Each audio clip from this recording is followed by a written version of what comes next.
Good afternoon. Let's get started. Keynote speaker Sabine Junginger is correct? Yes. It's the private. Professor Sabine is expertise principles, methods in process human-centered design. She has received the PhD design from the Carnegie Mellon University, founding the member of design research group Imagination Lancaster and Lancaster University. Correct. Today is head of the competence center research into design, the management at Lucerne University. It's the member of the International Advisor Board of the Design Research Society, as well the research community, the Free University Bolzano, the GovLab Austria, the European Forum Alfbach, and the German University of Public Administration Science. She is chairwoman, the German no-profit Politics for Tomorrow, and the co-founder is the Swiss Service Design Network. Welcome, Professor Sabine Junginger. Thank you. Thank you very much. I will open the microphone and we'll try that. Wonderful.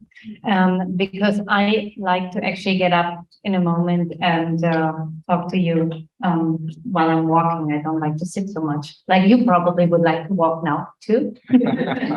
So I'll take the advantage. So thank you, first of all, for having me here today. And it was very nice. Daniel asked me to talk about the new European Bauhaus and to provide my perspective on these kind of developments. I will share my thoughts with you today in an attempt to also give you more food for thought to how you can engage or want to take this forward. But it is, of course, my perspective, and it is a design perspective. So we have EIMAD here, so there's music and there's other arts that maybe that would have a different perspective. So let me just share with you what I want to emphasize from the design perspective. I will start with this title of probabilities, from probabilities to possibilities. What and how will the new European Bauhaus serve us?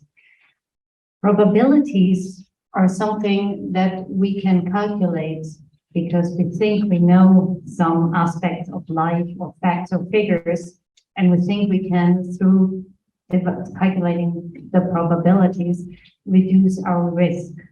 On the other end is possibilities, where you have no constraints, you know nothing, and everything is wide open, and you yourself have to come up with criteria. It's that space of possibilities where I see ourselves in design working in, but we have to be very clear that there is a lot of design going on, and some people do design according to probabilities. For example, if we, oops, does that work? Let me see. Oh, I may have to check. There we go. So good. Herbert Simon, anybody know him here? Herbert Simon was a Nobel Prize winner, and he has made big progress for design because he recognized that it's not only us designers here in the School of Design who are actually designing, but there are a lot of people outside who do not have a school degree in design, who do not have a formal education in design, but who continuously develop and design products and services, even for organizations. So he was the first person to recognize that design is broader than what we like to think of. Then we have Richard Buchanan, we will hear a little bit about later on as much, but there, I like that he recognized there is no area of contemporary life where design is not a significant factor in how we go about living and how we vector in and how this shapes our human experience and our human interactions. There's something to think about because we forget about it when we are working in our nice studios and workshops.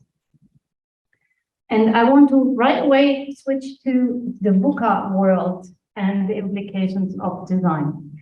Does anybody know VUCA world? So it's this world that is volatile, so completely changing all the time, uncertain, complex, and ambiguous. It's exactly the opposite of where you can come in with probabilities. It's like everything is wide open. And to me, this is the way where design or the opportunity for design come in. And I will also, as I said, talk about probabilities and design, where we have examples from history.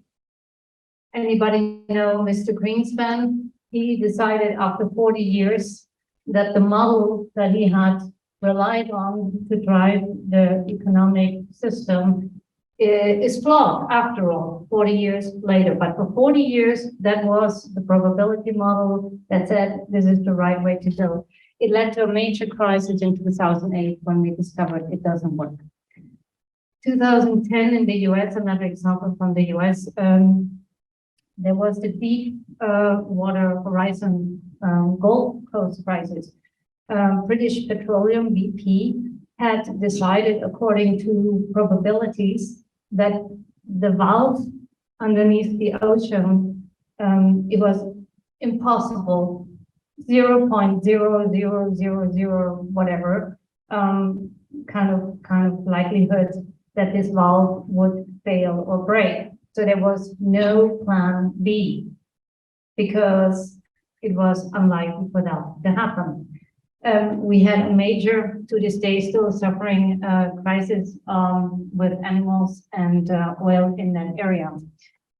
We have another situation, 2020, we have a pandemic, and again, the probability that this is happening was all calculated and all, but what we do with that is thrown into a wide open chaotic situation for us to cope with, where we have to design our way out. And designing our way out is really the theme when we go to possibilities and design. Possibilities and design always come, strangely enough, when you look at it, when we have severe VUCA environments and severe crises. Let me start with how the Bauhaus, the original Bauhaus, got started. We have pictures of the war, people coming back. Everything okay?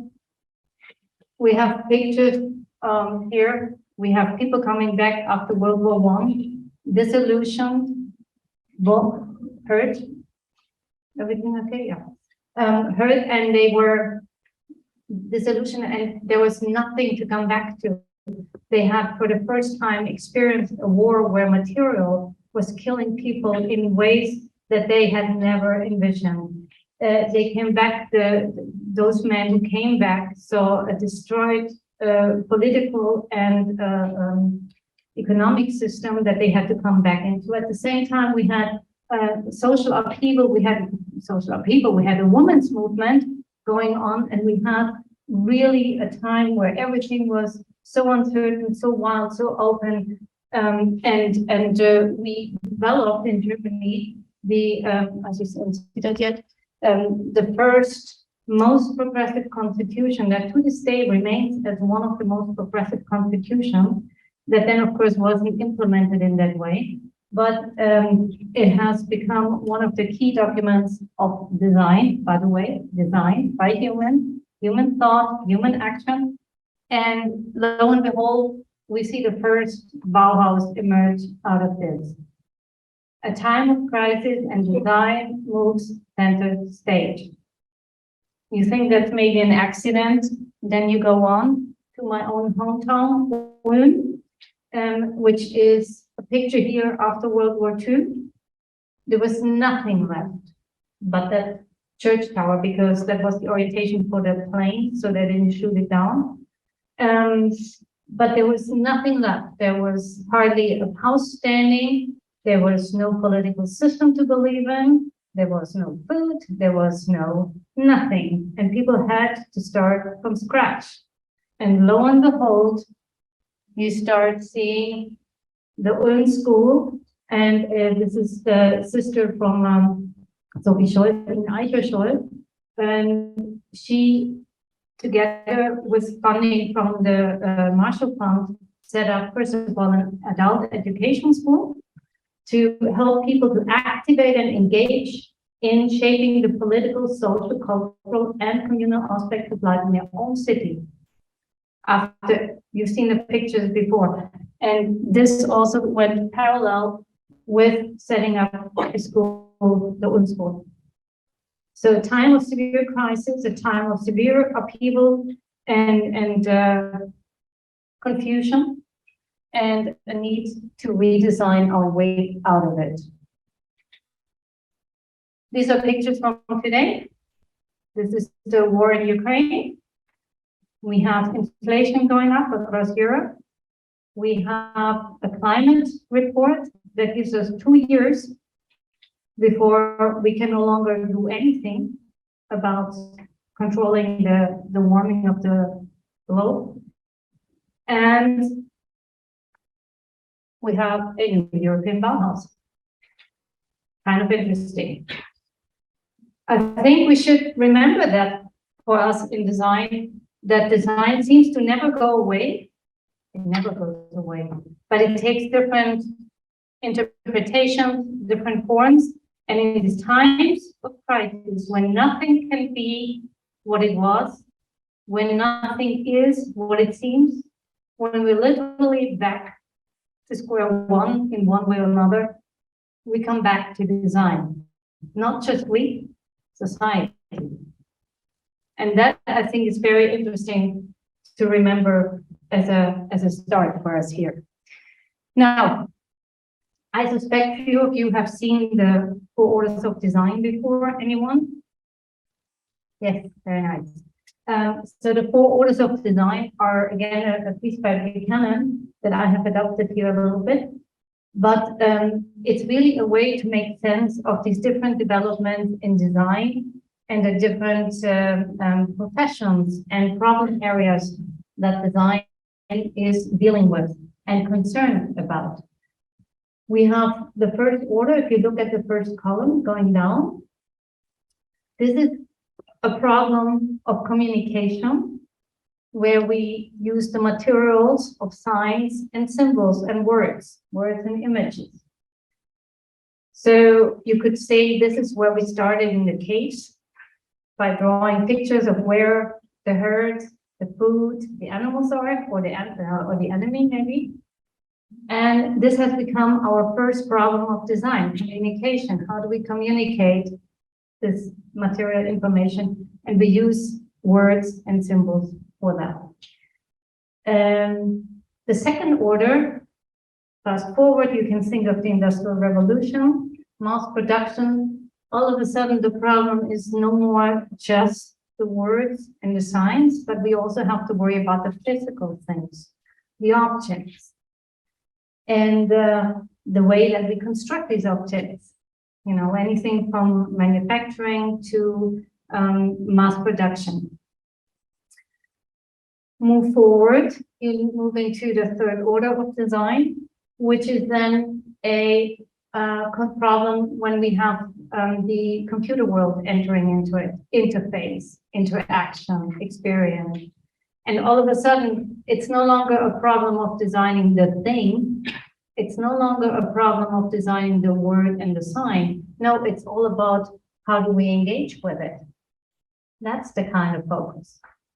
And finally, the fourth order, which is the system itself, when we realize, wait a second, everything's connected. And now we have to rethink how these connections work and should work and could work, and also how we can integrate everything into something that makes sense to the human experience and follows our human logic. There's a bit of a concern, I should say, in the design critique world that this may be too human-centered and that maybe there's a planetary issue that we're overlooking. I can just tell you that no matter what we do, we're designing for our survival. And so you could argue even that is a human-centered approach, but I leave that to you.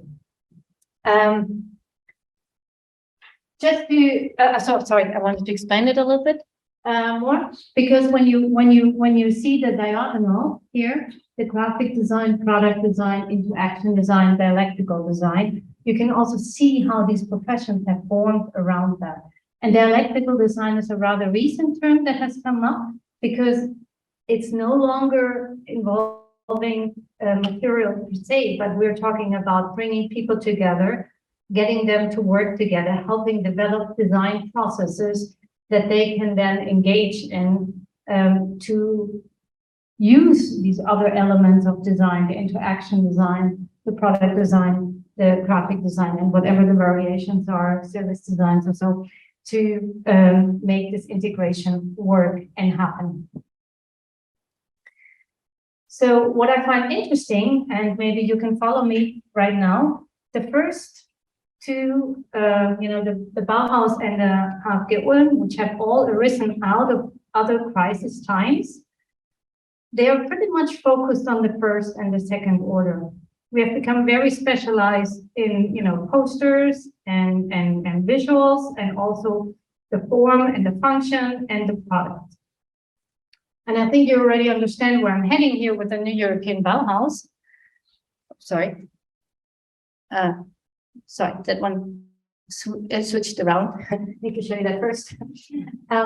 This is where we headed with the new European Bauhaus, because we have a lot of stuff. We are very responsible in design for creating a lot of stuff that shouldn't even exist, number one. We have a lot of communication that, of course, doesn't go away. We still need it. But the key issues right now are the systemic ones and the kinds of interactions, how we bring people together and how we commonly develop and improve on these systemic integrations. So that is maybe my first kind of like, how does a new European Bauhaus serve us? Is like, well, by focusing on these third and fourth orders. And I go back to that slide that I was flipped in.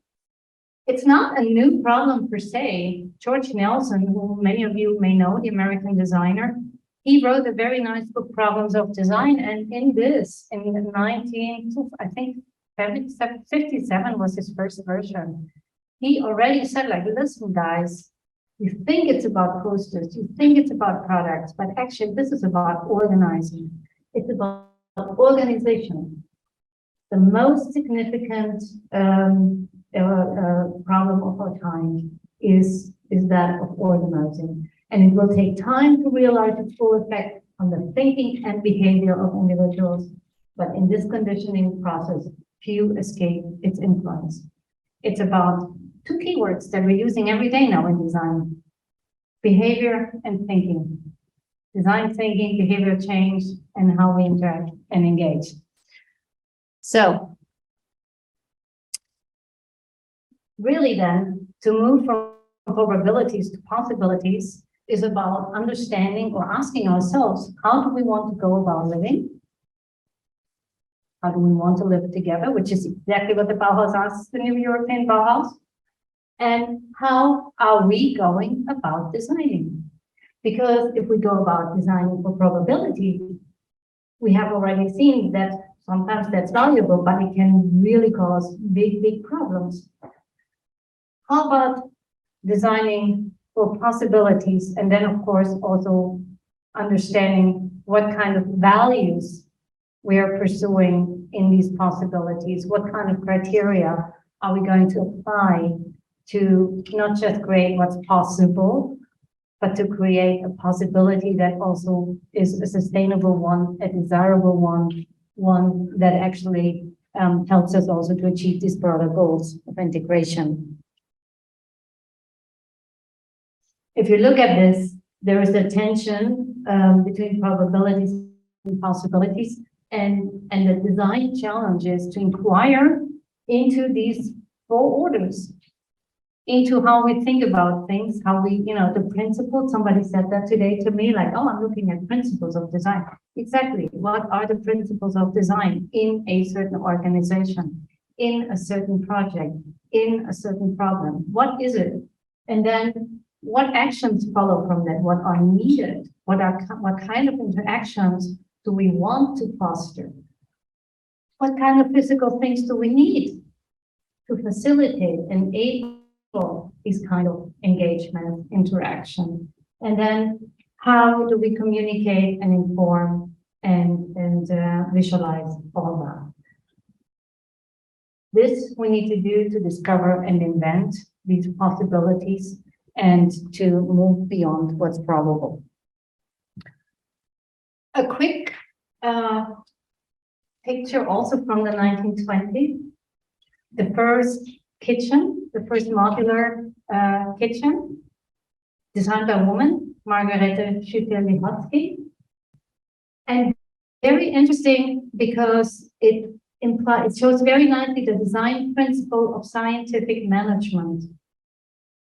Rationalizing, economizing, optimizing, and also a world where everything has its place, it's organized. There's this woman who sits in this one chair, and that's a great chair, because from that chair, she can do everything in a very short amount of time. She can put her stuff in the drawers, and she can, work as efficiently as possible. She's the expert, she knows what to do, and boy, don't get in her way. And it has its limitations because she needs to know. If she doesn't, she's in the wrong spot here, and people will know. What about if she were in this kitchen? Who's the boss here? Who's the expert? Who cooks? Who can join? Who can look into the cupboards? This is the jump that we're making now. From this very closed and assigned spots to these wide open new possibilities of different kinds of engagements, different kinds of collaborations. And with that, if you think about it, the product in this kitchen, it's not the perfect turkey. It's the social type. It's the coming together. In the other kitchen, it was perfection. The best turkey ever, the secret ingredient. There's not much space for secret ingredient here, but there's a space to agree on the common outcome and the common objective.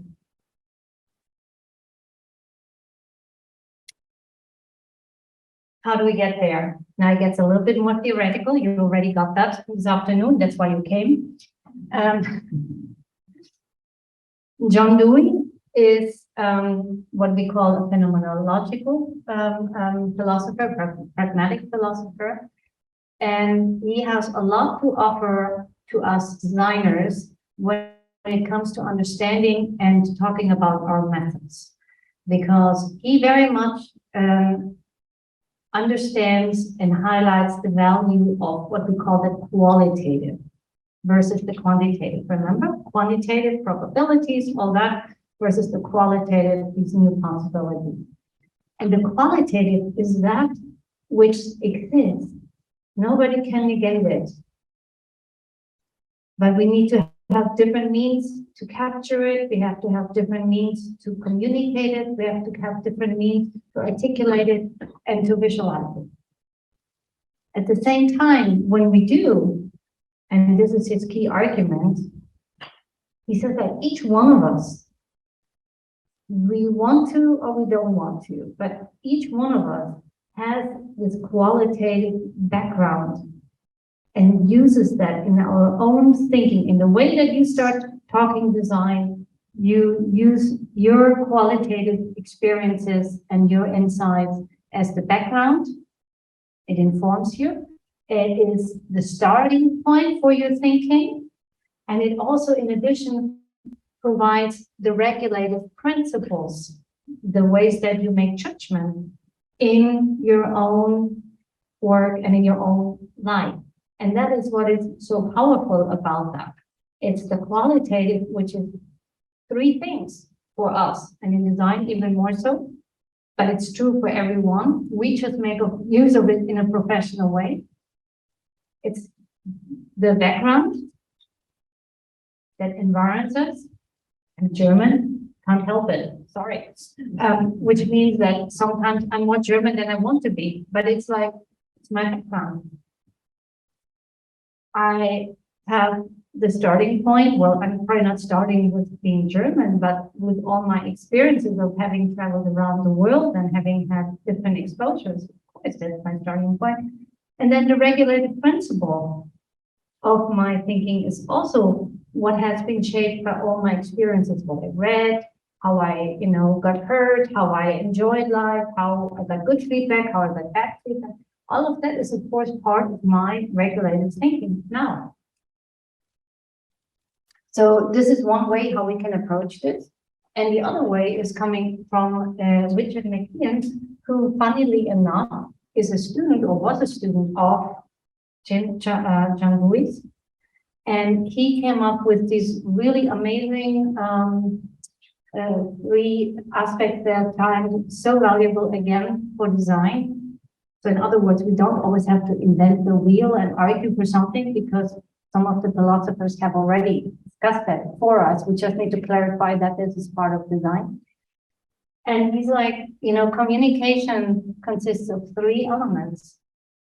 We discover ambiguities, we invent new possibilities, and then we express these new values, which is manifesting them. If you think about this in design terms, you're like, well, yeah, discover ambiguities, you inquire, you try to understand where is it not black, where is it not white, where is it gray? This is what we call opening up the space for exploration. Then you go and you invent new possibilities because now you have a new perspective. You have been able to push and pull, and then you express these new values in a product or a service. Very straightforward. When we apply this to our possibilities and probabilities, we can say, like, we ask our key question: how do we want to live together? How do we get there? By questioning, how do we go about designing? And the answer to how do we go about designing is by discovering ambiguities, by inventing new possibilities, and by manifesting new values, giving them expression. So this is all very theoretical. I have a little bit more of that, but not too much. First of all, you know this one, right? Sustainability. But who of you knows box number 16? Box number 16 is also very central to fourth order design, and I make an argument also very important for the new European Bauhaus, because this is about peace, justice, and strong institutions. It's about getting into not policy implementation, but into policy making, into how do we even work in how do we set ourselves up to how do we want to live together, and how do we go about designing these policies that then become our guide. Let me just say some more about design in government. Design in government, you first of all have to say, like, well, what is that? Now, it's not just building the buildings and the architecture. It's not just making the nice annual report. It's not even just helping them with a little design thinking workshop. It's about understanding that human-centered design is central in these activities that are needed to do public management and policy making. And that the very way that we give form and expression to that relationship has consequences, because it actually enhances our trust in government or it reduces it.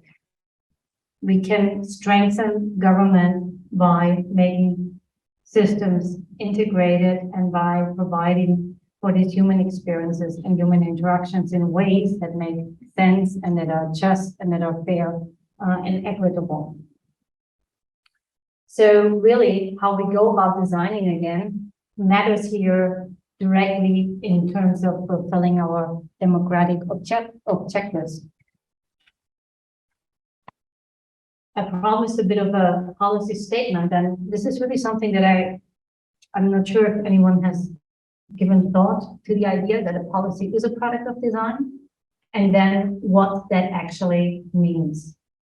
When we think of policy as a product of design, we acknowledge that policies do not grow on trees and fall from the sky. But we understand that there's human thought and human action needed to invent, create, formulate, and implement policies. And when we then go further and we understand that a policy is not just any kind of product, not like this product that, you know, you can buy. No, this is a product that has consequences. It's a product that has consequences for every product and service that comes after it. And also, policies need products and services to be implemented and realized. So a policy alone does nothing. But a policy that is connected to products and services is one that can be realized and implemented. So already, if we understand that a policy is a design product, we know that there's design principles, practices, methods, processes that we employ to get to such a policy. And then the question is, of course, how do we do that? I'm not going into details of a longer critique that I have undertaken on this, but I will share with you the result from a design perspective, which is when we understand that there is a policy intent, we immediately have to start thinking like, okay, who are the people involved in the organization, in the politics, but also with people in the, you know, citizenship or in the public. How does it mean? What does it mean for policy making? At what stage? Who is involved then? Who do we need? When do we need them? And then how about policy implementation, which is of course public management and the public services. So at each of these stages, when we think of it from a design perspective, we keep people and services in mind. That is, by the way, something that is just slowly being acknowledged in the policy study region. So policy studies have for a long time not mentioned services and have not mentioned people, period. Not in their policy cycle. So, and if you now look at discover, invent, and express, you can see that what McKeon was talking about is very applicable to this kind of design as well.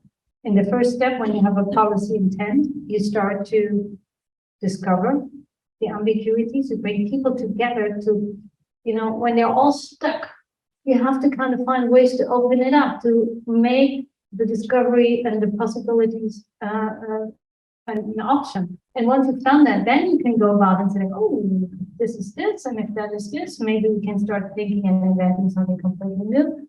And then we can give this form and express it in products and services. How does it work in reality? It works actually quite well. You have policy students who are beginning now to really seriously engage with issues of design thinking, design processes, design making. You have public servants, like in Chile, who are working on different kinds of government approaches and policy approaches and services. Curiously, Chile is in the process of creating a new constitution, if you want to make the link back to our first Bauhaus. We have places in Brazil, in the Ministry of Economics and Finance, where you have user experience experts now, and who work with the, I cannot say, you can probably say, ENAP, Escola Nacional Administração Pública, something like that. Okay, this was my test. We just practice. Okay, you have at the EU level, EU commissioners engaging with different kind of approaches to even rethink, like, what does it mean if we think of growth beyond the GDP, and how do we need to work together differently to do that? Who is needed, what is needed, how can we go about that? And we have different areas, specifically like here, I'm very much working on digital public participation, and you can see there is this what's called the quadruple helix, where you bring in people from government, civil society, business and industry, and academia together, because you can see they have all their different tasks. And if only one of them would tackle the problem of digital public participation, they would all run into a block. And some point. But if they're coming together, they can identify this, discover ambiguities, figure out how to invent new ways forward, and then express and give form to products and services. I'm a little bit proud because the Center for Progressive Reform in the US is also citing my work these days, which I didn't know for a long time, but in an effort to also rethink their energy approach. And all this goes just to say that design is moving forward into areas that I was just talking about in the third and fourth order. On a local approach, we're working with Swiss municipalities right now who also are in need of rethinking their energy provisions and how they get to the netto, what we call the net zero, the zero emissions from energy, and how we can help them work together and co-create together with industry and everyone else. But these are all municipal workers. These are public servants that we see here. And it's a way for us designers to help them understand how their needs can also become, or inform these developments rather than just technology coming into a city or municipality and then it doesn't match at all what's going on there and what their needs are. Maybe just two more slides and I'm actually almost done, but this is an example where we work with bachelor students we were invited to participate in the Future of Government 2030 Plus by the GRC policy lab. And our students then started to develop a concept for participatory budgeting. These are students in design management, bachelor students. And they can do that, and they're interested in that. And it just, again, shows how we can go and move on to the third and fourth column, education and issues. And this is a project I did a couple of weeks ago with the Politecnico di Milano, going back to this idea of public digital participation and realizing that we have an aging society, and right now we're so busy with getting everybody onboarding onto the digital highway. We're so busy developing digital services, but at the same time, we're a bit ignoring that maybe there is a need for a soft landing at the other side. What if we are 80 plus, all the services are online, we are super digitally, competent, but at some point, maybe our brain no longer functions. And how do we then cope in a world where there is this dichotomy between digital sophistication and dependency, and at the same time, our own aging. And so you can see the students were like progressing and projecting into the future about what this could be in the metaverse and how could they deal with that. That's speculative design. Fair game in this environment, but with issues that we need to address on third and fourth order. This is something I just saw in your exhibit here, and I can tell you're also engaging here in Portugal, in Castelo Branco, in these kind of efforts. So very nice to see. And the one thing that was missing for me was indeed the technology aspect, because this is another project that I'm running with voice assistants. And of course, there's also implications for communities, for private lives, and so on. And digitalization, Marcus was mentioning AI, but there needs to be more of a exploration what this means. And I think we as designers cannot hide from that, should not hide from that, because we're asking very different questions.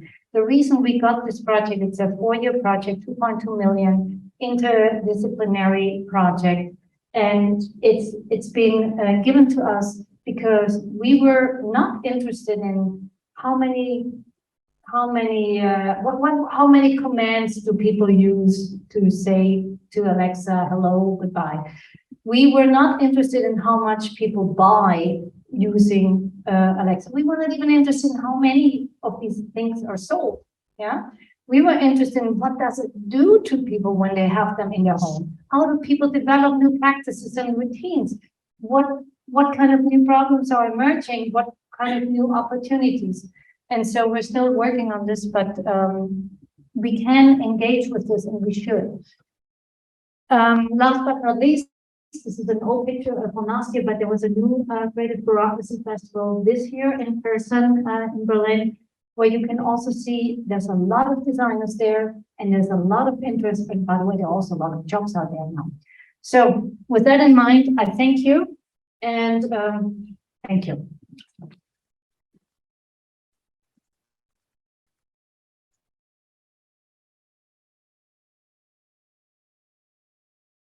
Thank you, Professor Sabine. Thank you. Open the time for questions, please.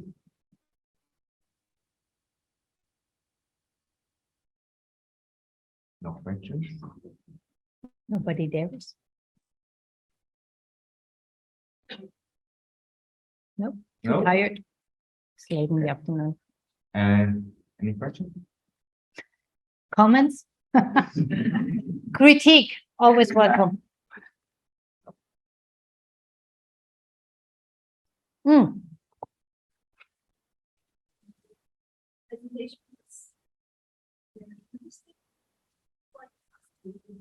In a time where democracies are in danger, I think this is not going to be my opinion. But it's the time where democracies are in danger. How do we feel? I think this is a problem for us because I think the intentions that you have, and I agree with them, they are built in the democratic environment. So we are facing serious difficulties nowadays. So what should be, I think, the challenge we face when dealing with this question of democracy? What your expectation to deal with Yeah, that? I mean, it's a very, I mean, listen, I mean, it's difficult. I mean, I happen to believe in people, and sometimes that is very difficult to maintain when you see that the developments that are going on and who wins and who stays in power and who somehow can go on playing a bad game. So it's at times I must say also I look in the mirror and say like, is it even worth it? Can we even do something? But yes, of course it is.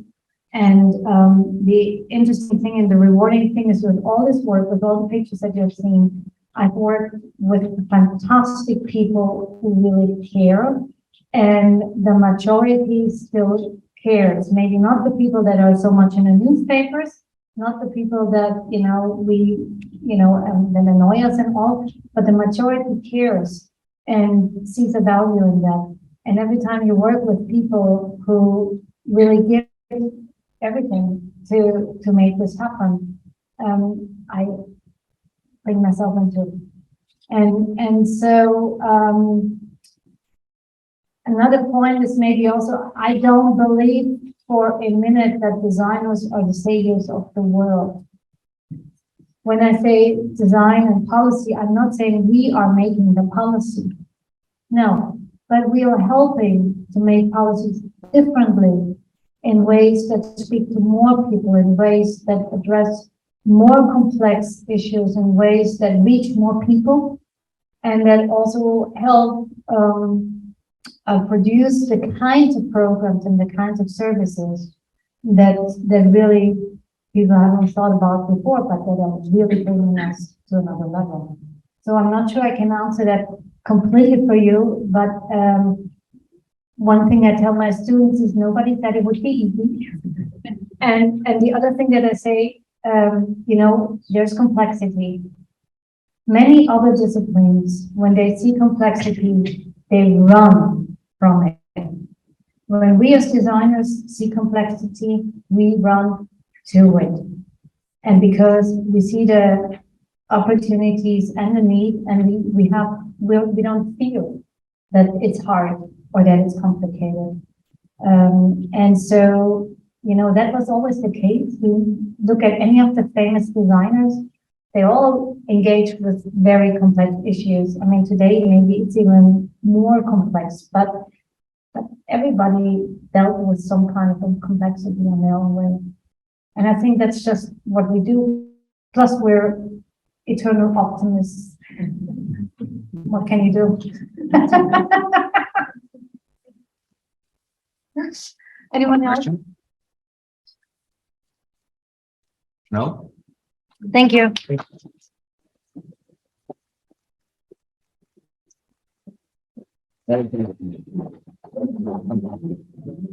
So, food for thought.